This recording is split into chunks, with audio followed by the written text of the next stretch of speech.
سلام الله عليكم ورحمته تعالى وبركاته. مرحبا بكم. والدة الناخب الوطني وليد الركراكي تتحدث عن أسرار مصطلحات ابنها الغريبة.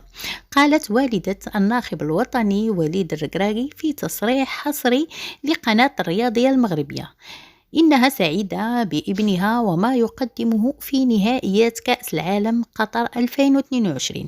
وأضافت ضاحكة أن ولدها وليد كأنه عاد للمدرسة يدرس اللغة العربية لأنه أصبحت لديه مصطلحات خاصة به رغم أنه عاش كثيرا خارج المغرب.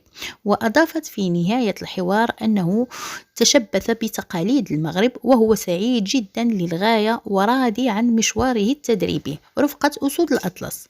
وعبرت بعبارة سير كما يفعل هو في المباريات من أجل الاستمرار في التألق وحصد الألقاب مستقبلا. حظ موفق للمنتخب المغربي.